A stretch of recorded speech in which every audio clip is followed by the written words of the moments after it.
I want to talk about the dark side of unplanned retirement. And this happens to more people than you would know. I'm one of them, and I'm sure some of you watching may be one of them. What is an unplanned retirement? It's something that happens when you hadn't planned. You had not planned for retirement. You didn't know you were retiring. And it usually comes from health issues. Something happened and you can't work anymore, whether it's family issues, your own mental health, something like that, where you cannot physically or mentally work anymore. And it's time for you to stop working. So the dark side of that is you have no savings. And if you do, you're going to get penalized for using it because you don't have any other means of supporting yourself. So you take out your 401ks early. You get penalized for taking it out early. Um, you get a pension. You may take the pension early just so you can have some money coming in until you can get your Social Security, which you won't be able to get until you're 62. So if something happens where you have to retire before 62, you are up a creek without a paddle. And it's so difficult to get on track once that happens. That happened to me, and for a year or so I was clawing at everything I could get my hands on to survive. I didn't want to just have nothing. And by the grace of God, I was able to keep my home, my car, and so many family members, friends helped me out. And some of the bill collectors helped me out because they were letting me pay late and waiving the late fees. They were letting me pay partial payments. I told them what happened as far as my health issues went, and that I couldn't work anymore. And it made a difference. And I told my son that one time. I said, sometimes you have to ask for help. You don't want to, but when something is overwhelming you, you have to reach out. You don't let that just fester on you, and then you become depressed and anxious. And I went through all of that. That's why I don't really like driving now, because I got so anxious over driving that it became a big fear of mine.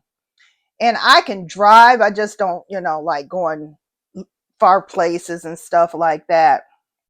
And then another thing that happens, you lose who you are.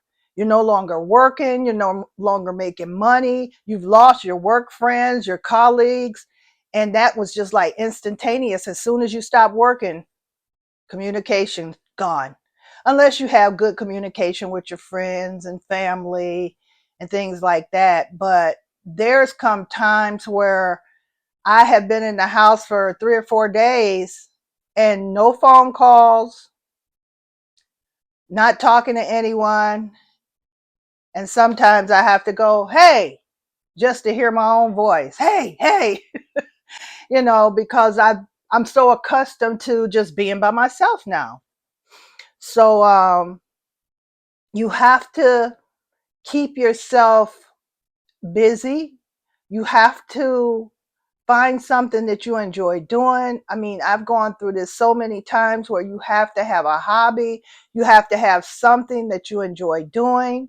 You have to find community. You have to find some way of being able to communicate with people. And I know it's difficult when you're so used to just going to work, and you've let friendships go to the wayside because you've been working so much and not keeping up with people. And then the only people you really talk to are your people at work. And then once you leave the job, there's no more people.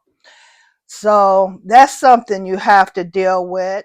The financial consequences of that is, like I say, you have to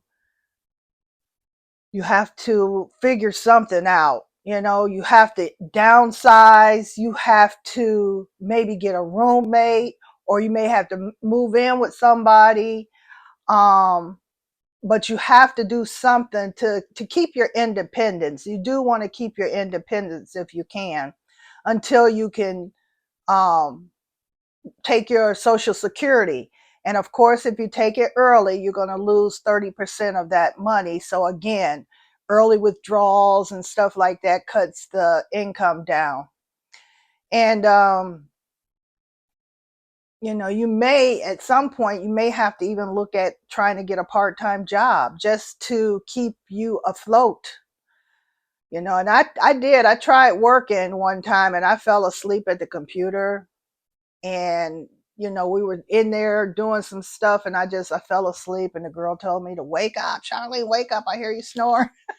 And when you stop working, there's a social disconnect almost, because you're no longer around people. If you're not married, or you don't have children or grandchildren at home, you just become isolated. And try to keep that from happening to yourself. And if you do get isolated, just stay busy. Because I kind of isolate myself. And my son, he took me out the other night. He was like, Ma, I told people at work, I'm getting my mom out the house, I'm taking her somewhere. And so we just kind of bar hopped. And I told him while we were there, I said, I always wanted to go to a party or something with my mom, and I never got a chance to do it. I said, so I'm glad you took me out. It was fun. We had such a good time. And I really felt so much better after being out of the house and hanging out with my son. But sometimes when you are trying to cope with the loss of your job, the loss of your income, you start getting yourself into bad habits of substance abuse, risky behavior, just to avoid the isolation and the boredom. And you have to snap up out of that. You have to snap up out of that. Don't let boredom cause you to become somebody you don't want to be. Stay focused on what the plan would have been, because now all your retirement plans are gone awry, because you had to leave work. You had to let go of that job. So now you have to create another life for yourself, one that makes you happy, one that makes you, feel like you're alive. Because now I have gotten to the point I can't even imagine being around a bunch of people anymore. I just really love my solitude. It's changed my thinking. I feel so much clearer. So when you're going through an unplanned retirement, you reach out, you seek resources, you find ways to help yourself. You don't just sit back and let your depression or anxiety take a hold of you. You fight back. And I'm telling you, you do what you have to do, and to survive. You do what you have to do to survive. And financially, just cut down on things. That's why like I say, I'm doing frugal living. I'm doing everything I can to keep my finances down. And it's a dark world out there when you leave a job unplanned and not ready. You're not ready for it. You're just not ready for the consequences of what happens when you leave a job and you have no plan on what's going to happen, what you're going to do financially. You have no plan. So you just make sure you keep yourself upbeat, find things to do, find resources, talk to people, and just stay active. Don't let this get you down. I told my doctor I want to live to be 100. And when you say that, you have to live that lifestyle. I don't smoke. I drink very little. As you guys, I had 2 drinks that day we went out, me and my son. And I try to live a healthy lifestyle. I don't eat out a lot, even though those French fries were good that I had. But I don't eat out at all if I can help it. But you guys, let me know in the comments what the dark side of an unplanned retirement has been for you. What is it that just shocked you about the whole leaving work and not being financially ready to retire? Let me know in the comments what you guys had to go through. All right, you guys take care, and I'll see you in the next video. Bye.